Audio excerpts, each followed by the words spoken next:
Bismillahirrahmanirrahim. Asyhadu an la ilaha illallah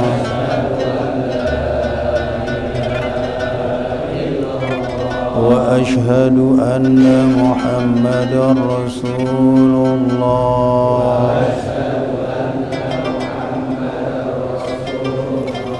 Aku bersaksi bahwasanya tiada Tuhan selain Allah, dan aku bersaksi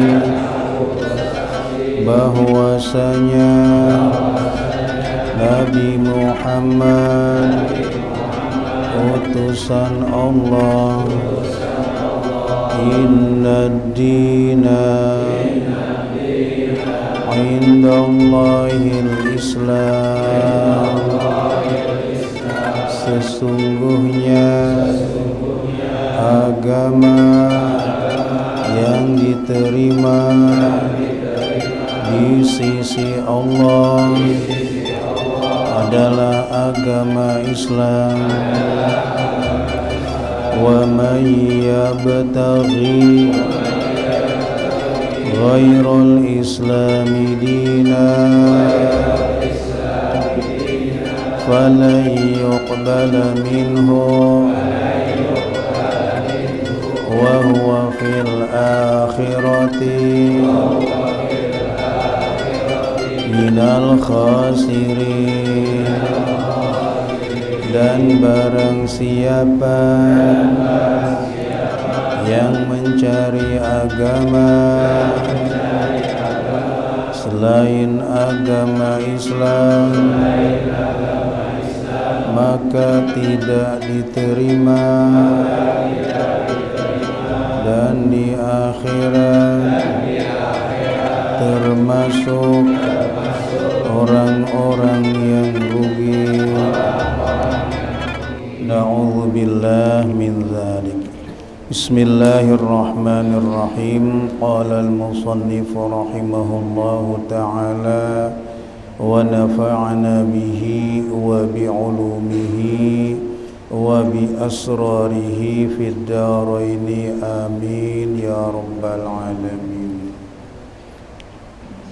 Wa man wati'a fi nahari ramadana hala kaunihi amidan fil farji. Melanjutkan kajian tentang puasa. Puasa itu bahasa Arabnya siyam atau shaum.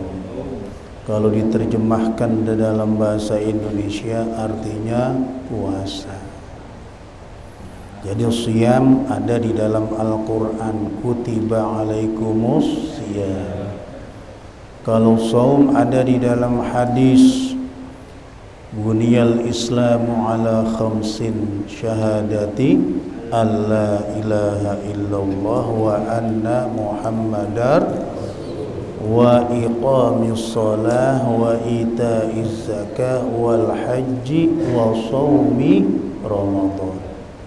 Jadi dua kalimat itu punya referensi dari Al-Quran dan hadis. Jadi nggak perlu diperdebatkan. Kalau kita terjemahkan saum atau siyam itu artinya puasa.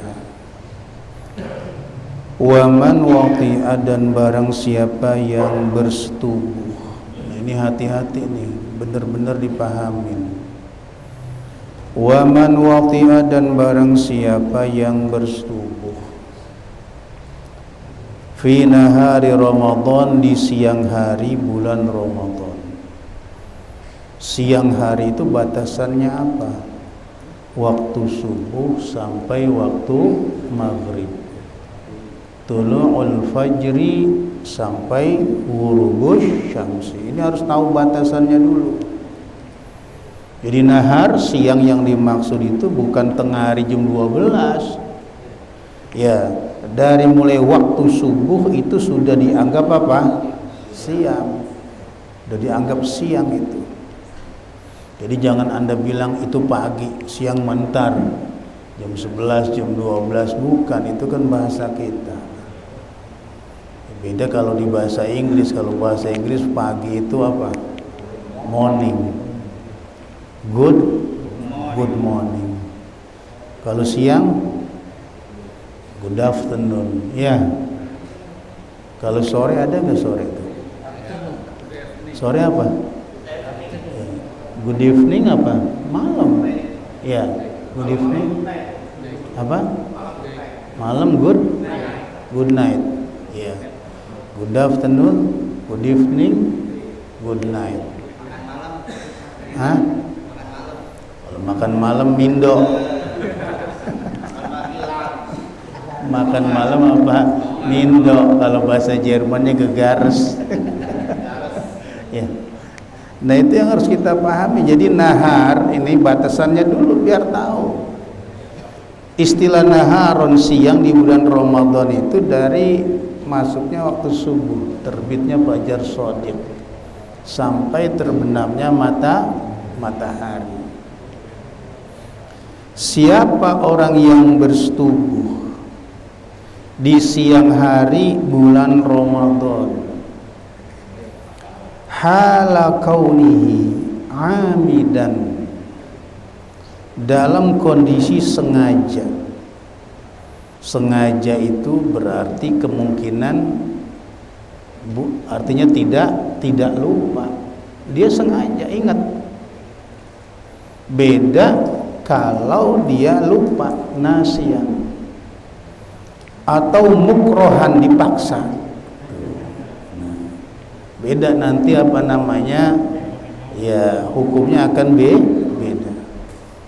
Orang yang melakukan atau orang yang bersetubuh di siang hari bulan Ramadan dengan sengaja. Sengaja itu artinya dia ingat, ya ini bulan Ramadan, dia sedang puasa. Wa fil farji, di dalam farji. Farji itu adalah apa? Kemaluan. Farji. Jadi bersetubuhnya fil farji, di dalam kemaluan. Ini kalau jelasin bab ini rada-rada apa nih? Rada-rada ngeri juga nih ya bahasanya ya. Takut dianggap nanti nggak etis. Sekarang kan lagi gencar-gencarnya tuh istilah apa namanya, ya etik gitu ya. Ya, tapi sebagai apa namanya pembelajaran hukum mau nggak mau harus disebut. Orang yang siang hari di bulan Ramadan bersetubuhnya fil farji, di dalam kemaluan. Kemaluan itu bisa kubulan au duburon, bisa kemaluan depan atau kemaluan belakang. Jadi sila farji ini bisa depan, bisa belakang. Dia bersetubuh, ya. Wa huwa mukallafun bisawmi, dan dia dibebankan dengan puasa, kena taklif, memang sudah punya kewajiban puasa. Wa nawa minal laili, dan dia memang malamnya udah niat. Malam udah niat puasa, ya besok nih mau puasa, udah niat malamnya, ya. Kemudian siang harinya dalam keadaan apa namanya sadar, sengaja dia bersetubuh kepada istrinya lah, ya. Fahuwa asimun bihadzal waqi li ajli shaumi, dia itu berdosa dengan persetubuhan ini karena puasa. Jadi biasanya secara umum, ya, itu bersetubuh dengan istri itu kan sodaqah. Sodaqah. Wa fi bud'i ahadikum sodaqah. Pada kemaluan istrimu itu ada nilai sodaqah. Tetapi ketika persetubuhan dilakukan di siang hari bulan Ramadan dengan unsur sengaja, nggak lupa, kita melakukan perbuatan dosa. Yang tadinya sedekah berubah menjadi apa? Dosa. Tuh. Kenapa? Karena bulannya Ramadan dan kita sedang melaksanakan ibadah puasa. Dosa itu. Jangan kemudian alaskan ini sedekah. Lah sedekah itu ada waktunya. Sedekah ada waktunya. Masa siang-siang bulan puasa sedekahnya begitu? Sedekah dengan cara yang lain. Ya. Makanya kalau di siang hari bulan Ramadan upayakan bini jangan suruh dandan marong-marong. Tahu disuruh dandan marong-marong. Ya menor-menor tuh nanti bisa apa namanya kegoda karena konsekuensi hukumnya berat. Pertama asimun bihadzal waq'i li ajli shaum, dia berdosa dengan persetubuhannya karena dia puasa. Fa alaihil qada'u, maka wajib dia mengqadha puasanya. Jadi kalau dia melakukan persetubuhan dengan istri di siang Ramadan, dia wajib qadha.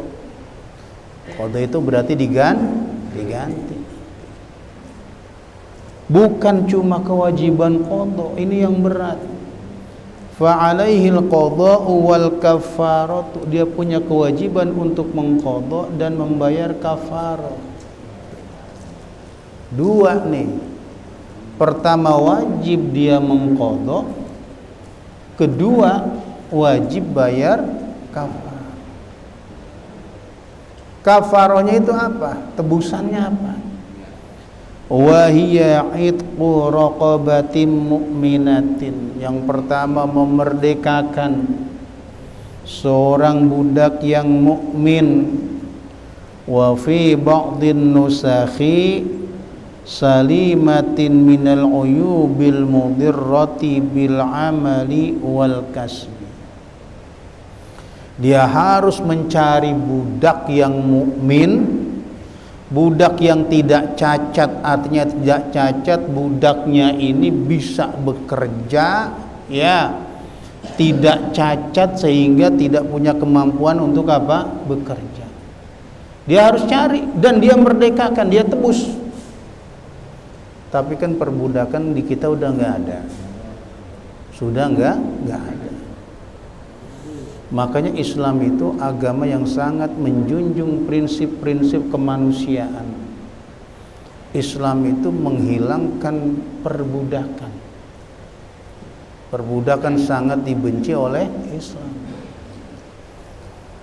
Bahkan hewan sendiri, kalau kita punya binatang, kita perlakukan di luar kemampuannya, itu dianggap sebagai sebuah kezaliman.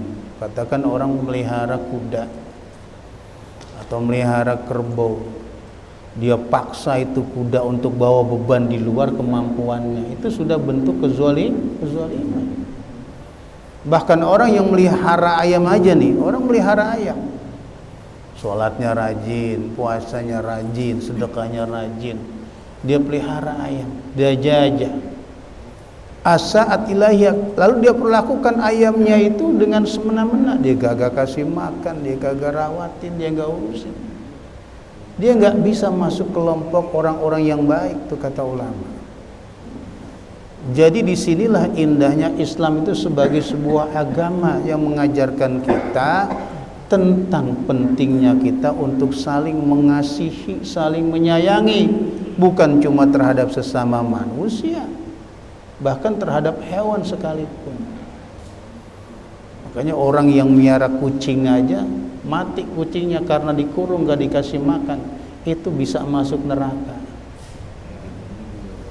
Makanya miara kucing hati-hati, ya, kasih makan, dirawat. Ya, kalau mati karena kita kurung, kita nggak kasih makan, nah itu dakhalatim ra'atun fi hirratin habasatha la hiya at'amatha. Ada perempuan wanita kata Nabi yang masuk neraka gara-gara pelihara kucing. Cuma dipelihara doang, dikasih makan, nggak dikurung sampai mati. Rugi kita, rajin sholat, rajin ngaji, rajin puasa, gara-gara binatang yang kita pelihara, tapi enggak kita perlakukan sebagaimana mestinya, akhirnya kita menjadi masuk neraka. Bukan berarti enggak boleh miara, tanggung jawab. Piara burung juga begitu. Piara burung juga begitu. Dulu ada di kitab Mawaidh Usfuriyah, tuh ada penjelasan Umar bin Khattab. Lihat nih apa namanya, imannya orang-orang yang apa namanya, yang udah ahli surga. Dan Umar bin Khattab itu kata Nabi salah satu orang yang dijamin masuk surga. Begitu dia lihat jalan nih, ada anak kecil main burung. Anak kecil lihat burung dikurung. Umar bin Khattab kesian liatin burung dikurung. Lalu Umar bin Khattab beli ini burung. Begitu dibeli, sama Umar bin Khattab dilepas itu burung. Kenapa? Umar bin Khattab kesian lihat burung dikurung begitu. Aki-aki aja kalau seharian di rumah kagak betah. Iya. Coba aki-aki seharian aja gak kemana-mana, betah gak kira-kira? Ya Pak Haji Maman seminggu di rumah dekem enggak betah.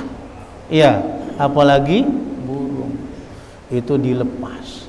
Sama Pak Umar bin Khattab, bukan berarti enggak boleh memelihara burung. Artinya kalau kita pelihara itu dirawat dengan baik, diperlakukan dengan baik, tapi membebaskan burung dari sangkarnya itu lebih utama. Saya karena pengalaman, saya punya ipar sekarang udah almarhum, Allah yarham, hobi burung. Ya, hobi burung ya. Saya dikasih, dicerita, J, lo mau gue bagi burung? Burungnya banyak Pak, burung-burung mahal mulu. Mau Bang. Udah besok gue anterin ke rumah lo, dianterin. Burung mahal tuh, katanya ngerti burung mahal. Satu mekandang-kandangnya. Saya bawa ke rumah, saya empanin dah tuh. Lama-lama saya mikir, kita aja sendiri dikurung ya, biar makanan enak apa enak, kalau di dalam rumah aja kagak apa, kagak enak juga, nggak nikmat. Iya. Akhirnya saya mau lepas. Cara ngelepasnya bingung saya nih. Bagaimana kalau kita melepas begitu sayang karena burung mahal? Iya. Bingung juga nih, ya. Akhirnya udah saya taruh di samping, di pohon belimbing sayur. Nah, ada belimbing sayur, saya taruh di situ. Saya buka tuh ininya, pintunya. Dah, kalau lu mau keluar dah. Kalau lu betah di situ betah, gompanin. Ya, kalau udah dibuka pintunya lu masih di situ, gompanin. Kalau emang lu keluar, emang gua udah ikhlasin. Terbang bener. Ketemu lagi ipar saya, Ji, burung lu suaranya udah bagus. Lah saya lepas Bang, brengsek banget lu, burung mahal banget itu, gue boleh kasih katanya. Pakai dilepas. Saya inget tuh dalam kitab Mawaidh Usfuriyah begitu. Tapi bukan berarti ngelarang orang miara apa? Burung. Jadi diperhatiin tuh. Tapi seenak-enaknya kita dikasih makan, mendingan dikasih kebebasan kan gitu ya. Iya, ente mau Mil enggak kerja, enggak keluar kemana-mana Mil, makan dikasih, minum udah Mil, lu jangan kemana-mana, kerja nggak usah, ke pabrik nggak usah, makan dijamin, mau begitu. Itu genengan tahu. Iya sama juga apa nih, iya udah. Jadi kita kembali ini kepada kajian kita. Jadi orang yang melakukan persetubuhan, bersetubuh dengan istrinya di siang hari bulan Ramadan, pertama dia harus bayar kafarah. Dan ini tartib, harus memerdekakan. Kalau budaknya nggak ketemu, zaman sekarang nggak ketemu di kita itu budak. Fasiyamu syahrain fa illam yajidha fasiyamu syahraini mutatabi'aini. Kalau dia nggak bisa, nggak dapat itu budak, dia wajib membayar kafarah dengan puasa selama 2 bulan mutatabi'ain berturut-turut. 2 bulan berturut-turut. Artinya bulan Qamariyah. 2 bulan ini kalau kebetulan bulannya 29 hari yang penting 2 bulan.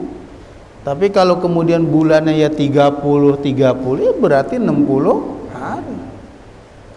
Kalau kebetulan bulannya ini 29 ya 29 tambah 29. Dan itu berturut-turut.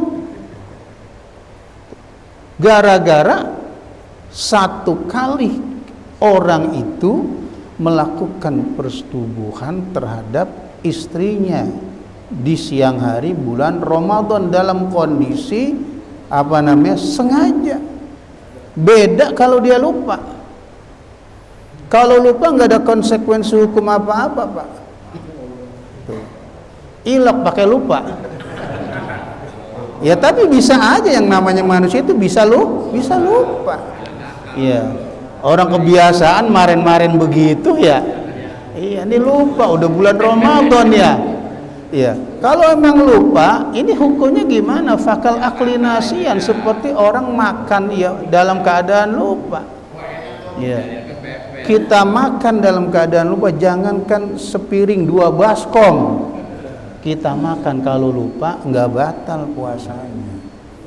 Cuma yang menjadi pertanyaan, masa 2 baskom?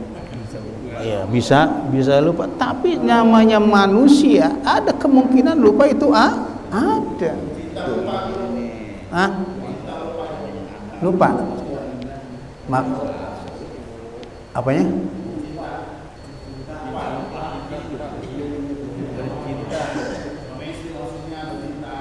Iya, bercinta lupa. Iya. Kalau lupa nggak ada hukum apa-apa.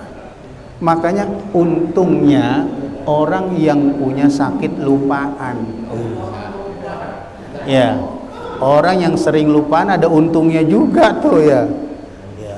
Jadi ketika dia melakukan hubungan suami istri dalam keadaan lupa, fakal aklinasian, hukumnya sama seperti orang makan dalam keadaan lupa. Makanya kita nih kalau minum nih ngopi, ya Allah ini bulan puasa, benar-benar lupa, terusin aja, nggak apa-apa. Itu namanya anugerah Allah kepada kita. Jangan merasa ya gue udah minum, ya udah makan. Karena kita makan minum dalam keadaan apa? Lupa. Nggak ada masalah secara hukum, meskipun perasaan kita nggak enak banget. Kalau yang ngerti, udah makan ya namanya lupa, udah terus. Nah, jadi puasa 2 bulan berturut-turut ini bahaya, harus berturut-turut. Kalau sudah nih kurang 1 hari nih, ya, dia batal. Itu ngulang lagi dari awal. Ngulang lagi apa? Dari awal. Ya Allah udah tinggal sehari lagi, atau tinggal sehari lagi dia nggak kuat. Itu wajib dia ulang lagi itu 2 bulan berturut. Makanya berat. Kenapa? Lihurmati Ramadan. Inilah kemuliaan bulan Ramadan. Dan harus dipahami juga nih, berkumpul dengan isinya, bersetubuhnya itu fil farji, dalam kemaluan, hayyan kanat au mayitan, baik dalam keadaan mati atau hidup.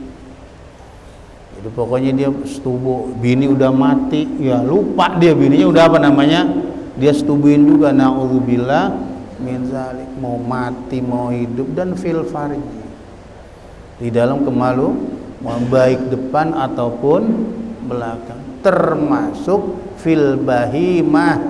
Apa itu bahimah? Hewan. Bersetubuh dengan nggak boleh juga itu. Makanya kalau lagi puasa jangan ngeliatin kucing kawin. Ini lagi puasa kucing kawin dia diliatin aja tuh. Oh ya Ya, mana bibuhur, mana bibuhur. Ya, di videoin lagi ntar jadi kepengen. Ya. Atau lagi puasa diajak beli sapi buat Idul Adha. Diliatin tuh, pantat sapi montok-montok banget ya. Ya, akhirnya tergoda, tergiur. Termasuk bersetubuh dengan hewan juga begitu. Hati-hati. Nah, ini berat ini. Ya. Dan ini kalau saya terangin bahasanya rada apa namanya nanya, rada kurang etis ini ya. Iya. Jadi fil farji itu kemaluan. Bagaimana dihukumi itu dia sudah bersetubuh ya? Biilajil hasyafah. Ya. Artinya memasukkan seluruh hasyafah. Tuh. Apa itu hasyafah? Tuh Ustaz Mahdi Subnin tuh tahu tuh ya. Watiya ay ghayyaba jami'al hasyafati au qadruha min faqidiha wa illam yanzil.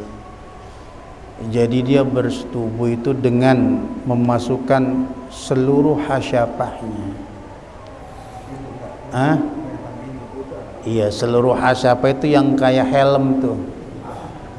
Ya, kalau itu tenggelam, ya masuk, itu dia udah kena apa namanya?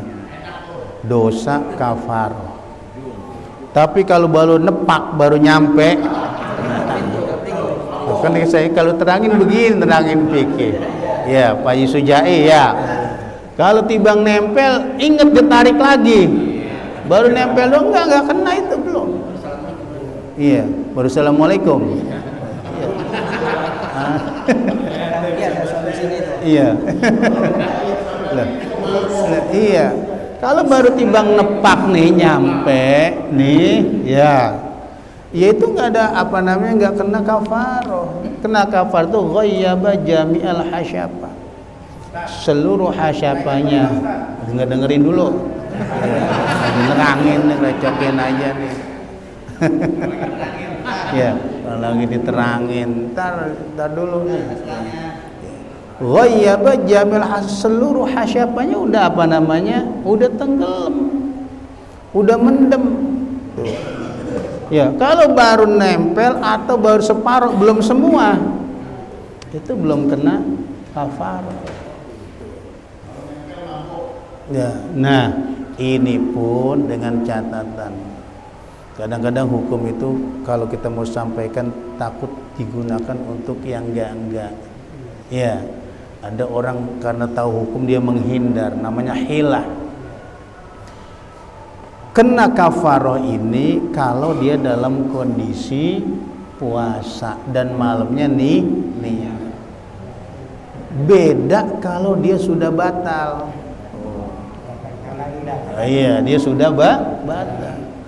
Pagi-pagi dia minum, kan berarti dia enggak puasa. Ya. Karena dia enggak puasa berarti dia dosa dan wajib qada. Karena udah batal, dia makan, dia minum, kemudian dia bersetubuh. Maka ini cuman wajib qada, tidak punya kewajiban membayar kafar. Tapi kan kalau diterangin begini kadang-kadang dimanfaatin. Orang jadi apa namanya? Iya, hilah itu namanya. Iya. Jadi kalau udah batal beda hukumnya. Tapi ini buat sekedar Anda tahu, jangan dipakai. Ilmu itu enggak semuanya harus apa namanya? Ya dipakai untuk menghindar. Bagaimanapun juga Anda berdosa, Ramadan enggak puasa. Tapi ketika Anda bersetubuh dengan istri, kumpul dengan istri dalam kondisi Anda sudah membatalkan puasa, Anda enggak kena kafarah lagi. Artinya apa? Kalau emang udah kebelet banget, iya, belet banget ya. Ya makan kagak masuk ya, minum kagak, ini duduk salah, ini salah. Waduh, mana bulan puasa nih ya. Kalau ini bisa kena kafarah. Nah, orang yang punya ilmu dah dia batalin, dia minum meskipun itu dosa. Jangan dipraktekin mil. Nil. Jadi cuma menghindari kafaroh doang kalau begitu kita, ya. Tapi yang namanya hukum itu kan harus kita sampaikan. Amar ma'ruf nahi munkar, ini bapak-bapak hamil nih. Hukum menyampaikan amar ma'ruf nahi munkar. Orang yang bisa melakukan amar ma'ruf nahi munkar, dia punya kesempatan, punya kemampuan amar ma'ruf nahi munkar, tapi dia nggak lakukan. Itu menurut Imam Abu Hanifah, nih pendiri dari mazhab Hanafi, itu hukumnya kafir. Hukumnya apa? Kafir. Meskipun mayoritas ulama, kebanyakan ulama mengatakan orang yang bisa melakukan amar ma'ruf nahi munkar tapi dia nggak lakukan, mayoritas nih pendapat yang mainstream kebanyakan itu mengatakan kabiroh, dosa besar. Jadi orang yang tahu amar ma'ruf, orang yang tahu kemungkaran dan dia bisa melakukan itu lalu dia nggak lakukan, dia sudah melakukan dosa besar. Di sini beratnya kita, orang-orang yang punya ilmu beratnya di situ. Dia tahu itu kebaikan, tapi dia nggak ajak orang untuk melakukan kebaikan. Dia tahu itu kemungkaran, tapi dia nggak cegah. Makanya berkawan dengan orang-orang nggak baik ada plus minusnya. Kalau kita berkawan dengan ahli maksiat, kita bisa dakwah, niatnya dakwah supaya yang tadinya maksiat berhenti maksiat. Tapi resikonya ketika dia berbuat maksiat lalu kita merasa segen, gak enak, ngelarang itu gak enak karena faktor kedekatan kita. Nah itu termasuk kabiroh, termasuk dosa besar kita. Ada teman kita mau berbuat maksiat tapi kita gak larang, padahal kita punya kemampuan untuk itu. Atau kita nggak mau beramar ma'ruf. Ada orang yang memang udah salah. Contoh gini, contoh paling konkret. Ada orang jadi imam, dia nggak bisa baca Fatihah. Kita tahu itu orang nggak bisa baca Fatihah. Iya. Lalu dia maju jadi imam. Kita diemin aja. Itu kita dapat dosa besar. Lah dia yang jadi imam, kita yang dapat apa? Dosa. Makanya kalau guru, ustadz ngomel itu bukan ngomel, daripada dia yang dosa, dia sampaikan apa adanya. Karena amar ma'ruf nahi munkar bagi mereka yang punya kemampuan untuk itu, kalau kita ikut pendapat Imam Abu Hanifah ini dianggap kafir kita, orang yang kagak open dengan kebaikan dan gak peduli dengan kemungkaran itu merajalela. Makanya kalau ada orang nggak pantas jadi imam, bilang jangan lu aja gitu. Tapi kita kadang-kadang nggak apa, nah itu akhirnya dia yang imam, dia yang sholat, kita yang dapat apa? Dosa besar. Atau ada teman kita sholat kainnya robek pantatnya, ya kita diemin aja, biarin, antepin aja, biarin, ya sarungnya apa namanya robek. Itu kita dapat dosa besar. Mestinya dibilangin, sarung kamu tuh robek, kamu lagi sholat.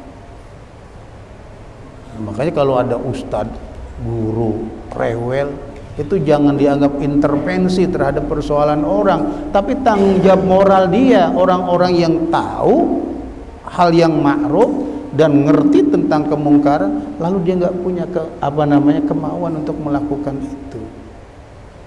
Makanya kita kadang-kadang bingung, ada orang baca doa, doanya salah, ngotot aja baca doa. Yang dia baca doa dari Al-Quran. Oh, dari Al-Quran kan wajib sesuai dengan apa namanya? Al-Quran. Kita dengar dan kita tahu itu salah, lalu kita diam aja. Dia yang baca doa, dia yang dapat amplop, dia yang dapat besek, kita yang dapat apa? Dosa. Geblek apa bloon Pak Haji Sujaya? Hah? Dua-duanya tuh malah. Nah ini kewajiban kita, amar ma'ruf nahi munkar. Maaf guru, kejadian kemarin di salam, saya lagi batuk, akhirnya saya juru jemaah yang lain suruh maju. Pas rakaat kedua aja ngebaca Fatihah guru, saya lupa langsung baca surat gitu. Terus gimana? Ya berarti ya kagak sah sholatnya. Ya ada ngulang lagi kita sholat. Ulang lagi. Iya ngulang lagi. Ini maaf nih tadi imamnya kagak baca Fatihah. Berdiri ente. Ya, dah sholat lagi. Ya, cuman kan ente takut sama imamnya. Takut diapain? Takut dikeselin, takut dimarahin. Ya. Padahal Allah katakan fala takhshawhum wakhshawni. Ya. Jangan kamu takut mereka, atakhshawnahum fallahu ahaqqu an takhshawhu. Kenapa kamu takut mereka? Allah yang paling berhak untuk apa? Kamu takuti. Tuh. Fala takhafuhum wa khafuni. Jangan kamu takut sama mereka, takut sama saya kata Allah. Jangan kita mengorbankan diri nih, ya, kita untuk apa namanya? Kesenangan orang. Artinya apa? Jangan kita mencelakakan diri kita. Wala tulqu bi aidikum ilat tahlukah. Jangan karena kita nggak enak sama orang akhirnya kita ngorbanin kewajiban kita, tanggung jawab kita kepada Allah. Naudzubillah min dzalik. Jadi hilahnya nih, hilah. Apa itu jalan keluar supaya kita terbebas dari apa namanya kafarah ini? Ya takut karena ini kan berat nih apa namanya ya. Iya, kalau sampai terjadi berat ini, ya. Itu apa namanya kalau kata orang batalin dulu itu ya, batalin dulu. Tapi ini saya bukan nganjurin karena itu pun juga perbuatan apa namanya dosa. Namanya bulan Ramadan ya, bulan puasa, kewajiban kita melaksanakan ibadah puasa. Kalau dia puasa nggak mampu, fa it'amu sittina miskinan aw faqiran. Dia wajib memberi makan fakir dan miskin 60 orang. Tuh. Ya. Itu kalau memang dia puasa nggak mampu. Likulli miskinin muddun. Ya, untuk satu orang miskin 1 mud. Dia harus bayar nih kepada 60 orang miskin. Tapi ini tartib kalau dia puasa nggak mampu. Jangan belum apa-apa udah gue bayar aja. Nah, kalau begitu enak takhir. Kita ada pilihan. Selama kita masih mampu puasa, ayo puasa terus. Ini bukan berat. Jadi bukan pilihan ini. Kalau pilihan enak udah timbang apa namanya 60 orang miskin kali 1 mud ya, enteng itu. Nah, makanya persoalan hukum begini yang harus kita pahami benar. Ya. Untuk itu ya, jadi fil farji di dalam kemaluan. Seandainya dia bersetubuh di luar farji. Di luar farji itu pisurro, pusernya yang dihajar atau kupingnya ya atau lubang hidungnya. Nah itu nggak kena apa namanya, nggak kena kafarah. Jadi kena kafarah itu kalau fil farji, kubulan au duburan depan atau belakang. Nah mudah-mudahan bisa dipahami.